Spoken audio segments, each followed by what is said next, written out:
네, 안녕하세요. 이현우 교수의 경제포럼 함께 해주셔서 감사합니다. 어제 한국은행이 기준금리를 0.25%포인트 낮췄습니다. 그렇게 함으로 해서 기존의 기준금리 3%에서 2.75%로 이렇게 낮아졌는데요. 이게 도대체 무슨 의미인지에 대한 말씀을 좀 드리려고 해요. 그래서 또 앞으로 또 어떻게 우리나라 경제가 전개될지에 대한 제 생각도 말씀드리고, 그래서 여러분들은 스스로 어떻게 과연 대응하면 좋을지에 대한 그런 생각도 좀 말씀을 드리려고 합니다. 우선 보시면 기준금리가 지난해까지만 해도 이게 상당히 3.5%까지 이렇게 올라가 있었어요. 3.5%였던 것이 이제 지난해 두 번 기준금리를 낮춰서 3%까지 됐고, 그러다 이제 한번 그 금융통화위원회를 쉬었다가 이번에 이제 2월 25일 기준금리를 다시 0.25%포인트 또 이렇게 낮춰 잡은 거죠.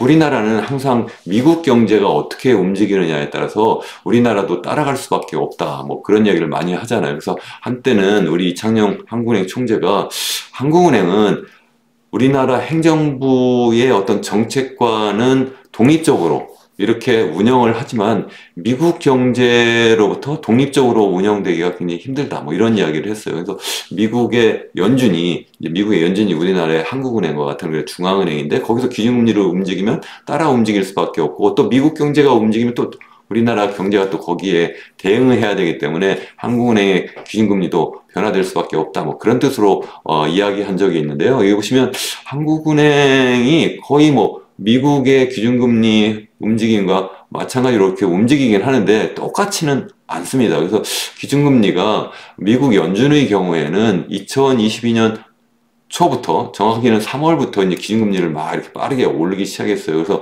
미국 같은 경우에는 이제 연준이 0.25%포인트 이렇게 밴드를 주고 이제 상단 하단 그 사이에 이제 움직이도록 이렇게 하는데, 이제 초단기 금리인데요. 은행 간에 이제 소위 오버나잇 레이시라고 해가지고 초단기 금리를 이제 목표로 해서 이제 그 기준금리를 잡고 있는데, 이것을 무려 5.5%까지 이렇게 막 엄청나게 급히 막 올렸어요. 이렇게 올렸다가 이것을 이제 지난해 9월부터 시작해서 기준금리를 처음에 무려 0.5%포인트 이렇게 자이언 스텝을 하면서 낮추었고, 또 그 다음에 이제 0.25씩 또 두 번 낮추어서 현재 4.5%까지 낮춰져 있는 상태입니다. 그러다가 이제 미국의 인플레이션이 다시 나타나는 그러한 여러 가지 통계 자료가 나오면서 지금 미국 연준은 이제 일단 동결하고 있는 그러한 상황이고, 앞으로도 쉽게 기준금리를 낮추기 어려운 그러한 상황이 지금 내몰려 있습니다. 그럼에도 불구하고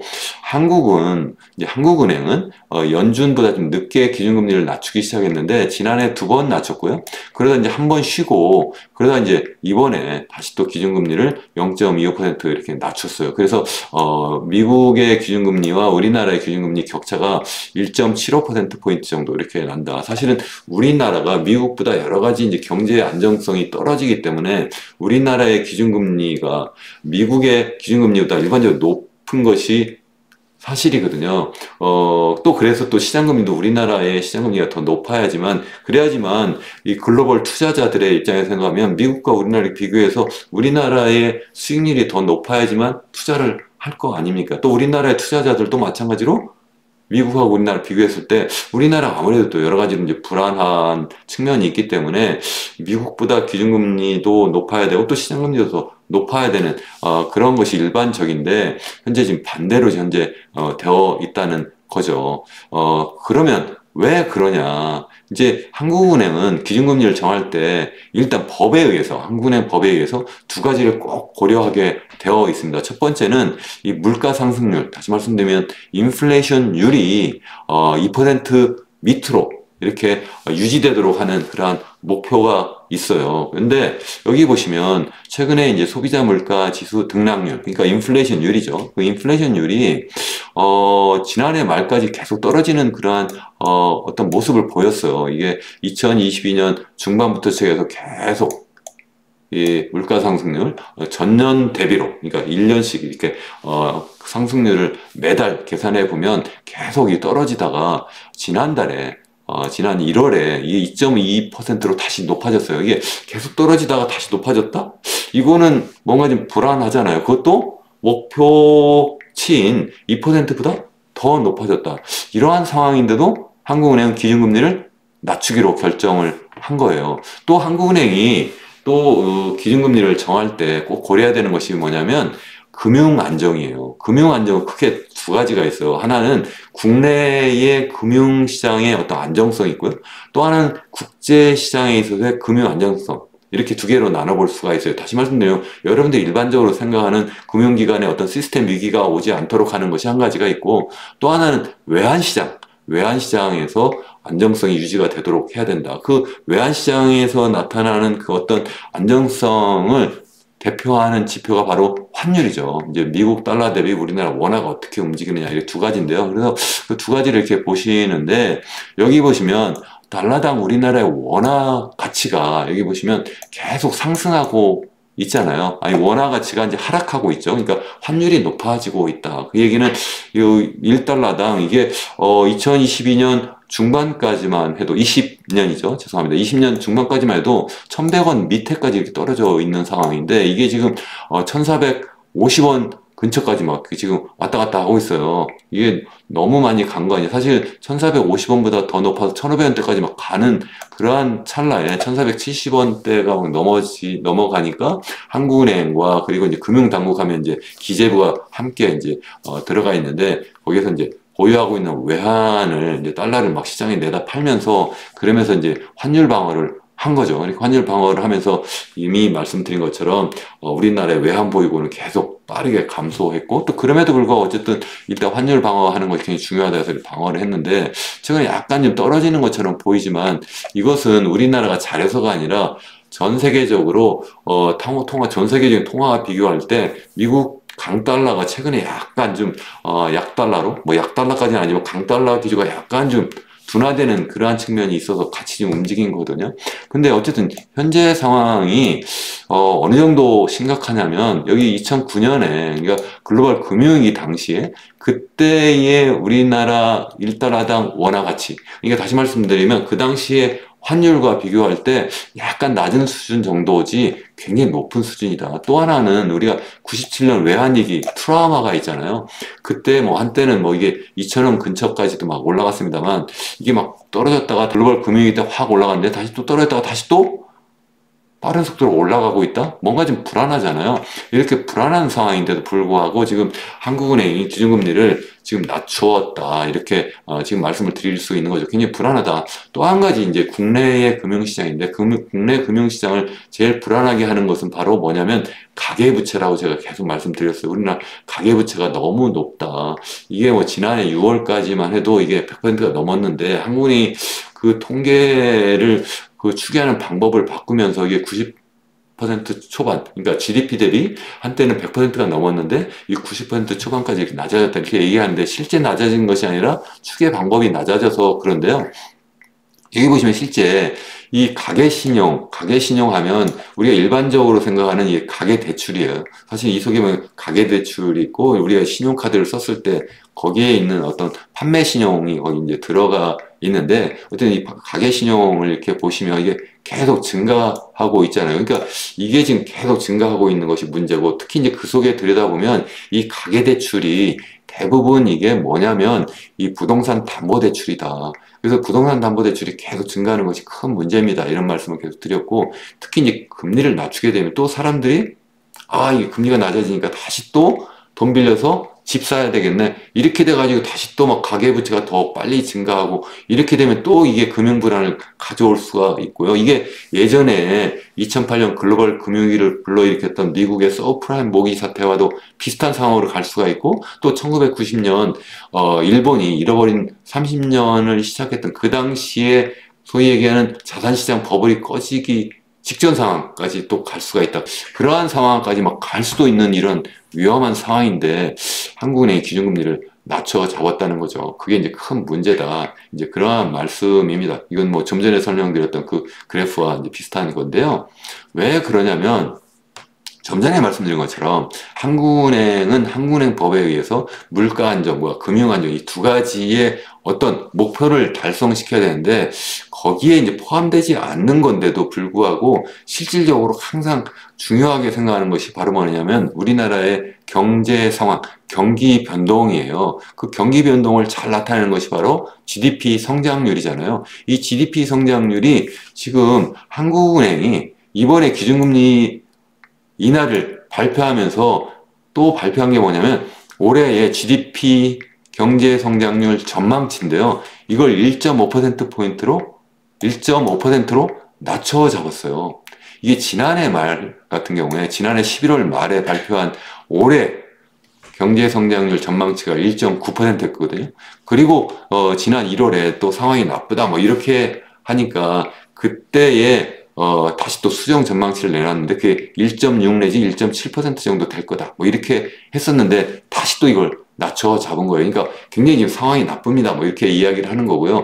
우리나라의 잠재 성장률 정도는 한 2%로 우리가 보통 생각을 하고 있는데 그게 한국은행도 그렇게 이제 전망을 하고 있는데 그렇게 이제 보통 발표를 하고 있고 또 KDI도 한국개발원도 그렇게 발표를 하고 있는데 1.5%라면 굉장히 상황이 나쁘다. 그러니까 우리가 실제 완전 고용하면 2% 정도 성장해야 되는데 그보다 더 낮은 상황이다. 이제 그렇게 올해 굉장히 상황이 나쁩니다. 이제 그런 이야기고요. 그래서 정부도 얼마 전에 발표한 올해 경제 성장률 전망치가 1.8%라고 했고요. 좀 전에 말씀드린 것처럼 한국은행은 계속 지금 낮춰 잡고 있고 KDI도 최근에 1.6%로 이렇게 낮춰 잡았어요. 또 IB들 이제 국제 여러 이제 그 인베스트먼트 뱅크들이 이제 골드만삭스라든가 뭐 모간 스탠레이라든가 뭐 아니면 피치사가 이런 신용평가사들이 다 지금 뭐 2% 밑으로 이렇게 떨어져 잡고 있는데 제가 연초에 올해 경제 전망을 제가 하면서 제가 지금 그 당시만 해도 뭐 정부는 발표도 안 했고 한국은행은 그때 1.9%라고 하고 있었던 때고요. KDI도 발표하기도 전인데 저는 1.5%도 어려울 거다. 그래서 1.5% 이하라고 그때 이미 말씀을 드린 바가 있습니다. 그래서 지금 이제 한국은행도 제가 여러분께 말씀드린 그 전망치까지 지금 낮춰 잡은 상황이고요. 제가 볼 땐 더 낮아질 수 있을 거다. 이제 저는 그렇게 보고 있습니다. 그래서 실제 여기 보시면, 좀 전에 뭐, 몇 개 IB 말씀을 드렸습니다만, 여기 시티뱅크에서도 최근에 1.6에서 1.4%를 이렇게 낮춰 잡았고요. JP모건도 이게, 1.3, 1.1로 지금 최근에 계속 낮춰 잡고 있고요. 또 영국의 뭐, 투자 자문사인 캐피럴 이코노믹스는 이걸 1.0까지도 이렇게 낮춰 잡았어요. 그러니까 올해 만약 1.0이라면 이게 지난해 2.0% 성장하고 지지난해는 1.4% 성장했는데 그보다도 이제 엄청나게 낮은 상황으로 간다. 뭐 이런 이야기인데요.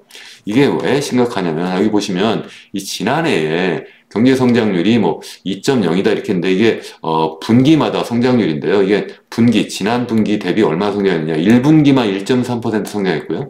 그러니까 2023년 4분기와 2024년 1분기 비교하면 그때 엄청난 성장을 했어요. 분기에 1.3% 성장했는데 그 뒤에 마이너스 0.2, 그 다음에 플러스 0.1, 다시 또 플러스 0.1 이렇게 거의 성장을 못했거든요. 그랬는데 지금 올해 들어서도 지금 그렇게 지금 성장률이 낮을 거다. 이게 계속 이렇게 가지 않을까. 지금 그렇게 이제 생각을 하는 겁니다. 이 정도면 어떻게 되냐면 이제 연간으로 생각하면 좀 전에 말씀드린 것처럼 지난해 2.0% 정도 성장했다고 이제 한국은행이 최근에 잠정치를 발표했고 지지난해 2023년에 1.4% 정도 성장했다 이렇게 하고 있는데 그 전에는 뭐 2020년 코로나 때 이렇게 굉장히 낮은 적이 있었고요.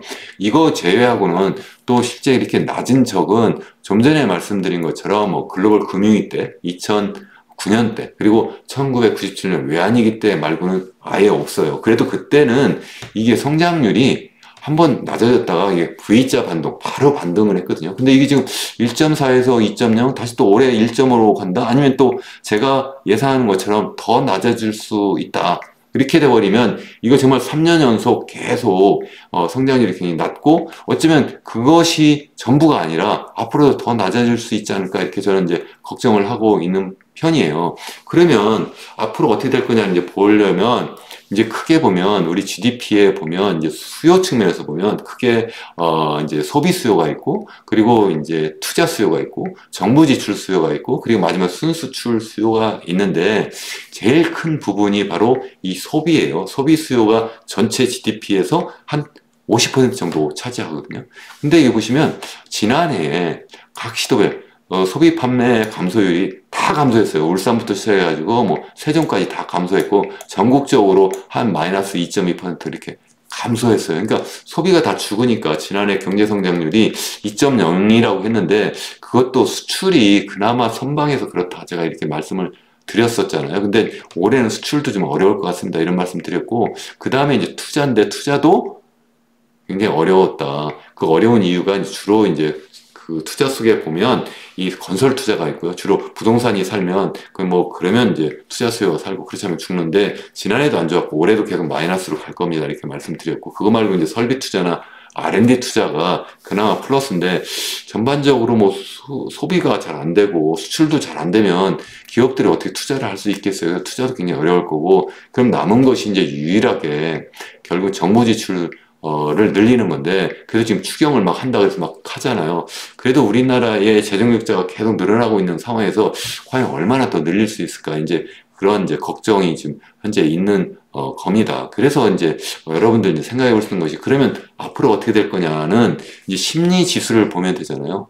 그래서 이제 제조업 좀 전에 말씀드린 것처럼 기업들은 투자를 하려면 앞으로 이제 과연 경기가 얼마나 좋을까? 그것도 심리가 이제 굉장히 중요하잖아요. 그래서 심리를 이렇게 보시면 제조업과 이제 서비스업을 이렇게 나눠 볼 수가 있는데, 여기 제조업 기업 심리 지수도 이렇게 보시면 이게 100이 있어요. 기준선이 100.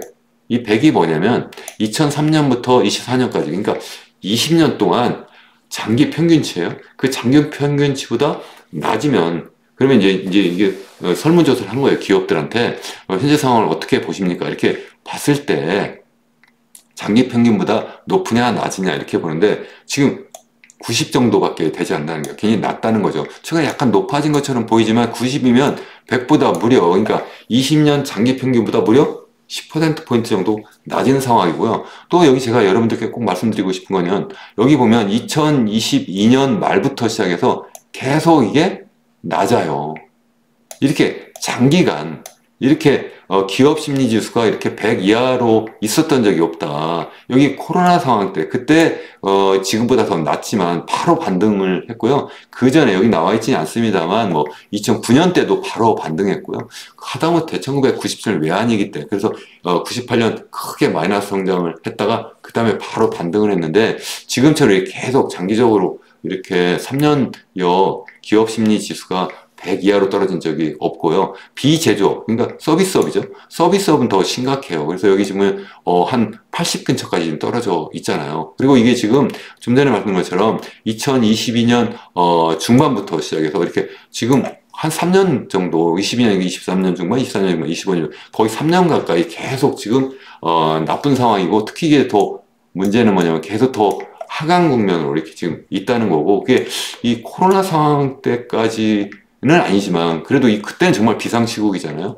지금 굉장히 나쁘다. 그래서 비제조업, 서비스업. 이게 서비스업 하면 여러분 쉽게 생각하면 여러분 뭐 판매업, 그러니까 여러분 뭐 편의점이라든가 아니면 식당이라든가 이런 거 다 포함이 되어 있는데요. 이게 다 지금 굉장히 심각한 상황이다.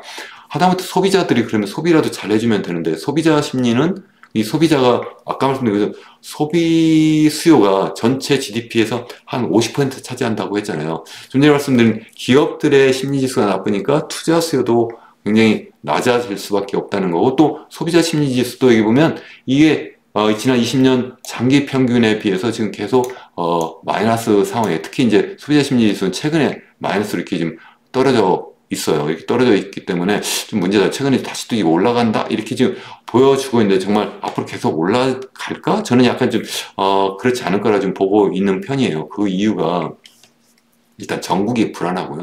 실제 지금 소득이 증가할 만한 그런 여유가 별로 없어요. 왜 그러냐면 일단 가계부채가 너무 많기 때문에 계속 말씀드리지만 사람들이 대부분 다 이 돈을 빌려가지고 다 지금 집을 사놓고 있는 상황이에요. 그러다 보니까 내가 소비할 수 있는 여력이 없고 또 주식 살 수 있는 여력도 없고 그러다 보니까 소비 수요도 죽고 그리고 또 주가도 지난해 같은 경우 전 세계에서 가장 주가 수익률이 낮았다. 그러니까 상승률이 거의 마이너스로 계속 이렇게 떨어졌는데 우리나라밖에 없습니다. 이런 말씀 드렸고 최근에 좀 약간 좀 좋아지는 것처럼 보이는데 1년을 한번 두고 보시죠. 정말 계속 좋을지 저는 꼭 그렇지 않을 수 있다. 그렇게 생각을 하는데요.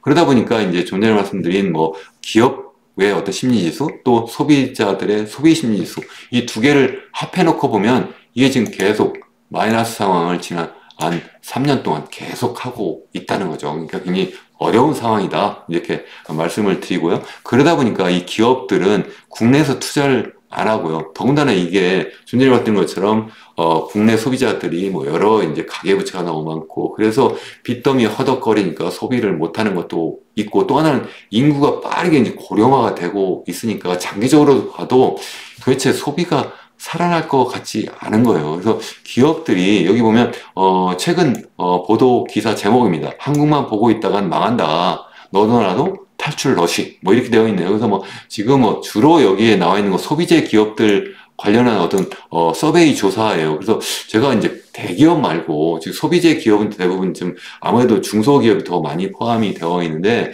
보면 뭐 여기 뭐 중국으로도 가고 인도로도 가고 베트남으로도 가고 또 미국으로도 많이 가고 뭐 과테말라, 러시아 한거리를 막 간다.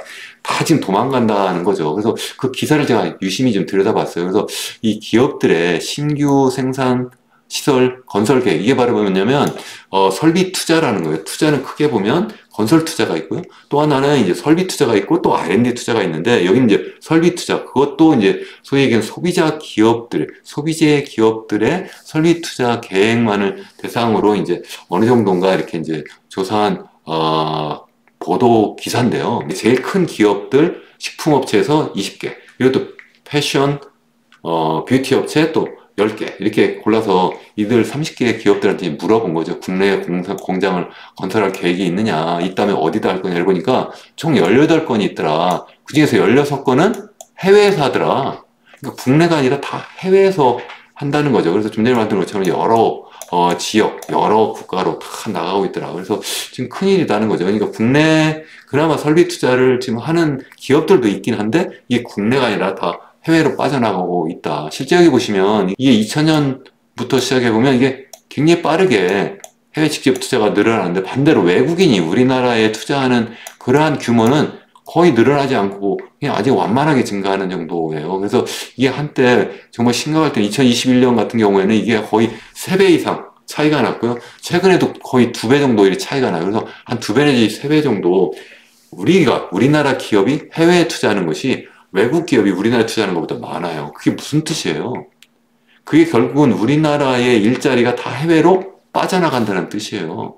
그래서 일자리가 없으니까 당연히 가계 소비를 할 수 있는 여력이 없는 거죠. 왜요? 일자리가 없으니까 소득이 여의치 않고 또 소득이 여의치 않으니까 소비를 못한다. 더군다나 좀 전에 말씀드린 것처럼 이게 지금 너무나 가계가 집값이 막 올라가니까 대출을 해서 그래서 전부 집을 사는데 돈을 다 몰아쓰니까 원리금 갚느라고 또 소비할 수 없는 그런 상황이 되고 있다는 거죠. 그래서 다시 또 이제 경제 성장률 다시 돌아오면 연간 경제 성장률이 2023년 1.4 그리고 지난해 2.0 뭐 2.0 아마 이 턱걸이에서 2.0으로 됐을 거니까 2.0보다 안 됐을 거다 저는 생각을 하는데 그리고 이제 올해 전망치가 이제 한국은행이 1.5까지 지금 낮췄다. 저는 1.5도 안 될 것 같다. 그리고 이제 IB들이 이제 점점 더 1.5 밑으로 지금 막 잡고 있어요. 그러니까 뭐 제가 뭐 자화자찬 같습니다만 정부나 KDI나 한국은행보다 제가 먼저 우리나라의 경제 성장률은 1.5보다 낮을 겁니다. 1.5 그래서 이제 한국은행이 지금 1.5까지 지금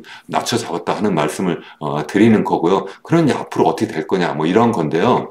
앞으로도 정말 저는 어렵다라고 보고 있는 이유가 뭐냐면 어쩌면 올해가 가장 좋은 해 뭐 이렇게 볼 수가 있어요. 마치 이제 무슨 얘기냐면 나이 드신 분들이 그런 얘기 하잖아요. 우리가 나이가 들어도 우리 긍정적으로 살자. 그래서 올해가 지금이 가장 젊은 때 뭐 이렇게 이야기를 하잖아요. 그래서 이제 긍정 마인드 갖자 뭐 이런 건데요. 어쩌면 올해가 가장 좋은 해가 아닌가. 다시 말씀드리면 성장률이, 경제 성장률이 지금 뭐 1.5라고 하면 그러면 앞으로 다시 또 뭐 2.0, 3.0 올라갈 거냐?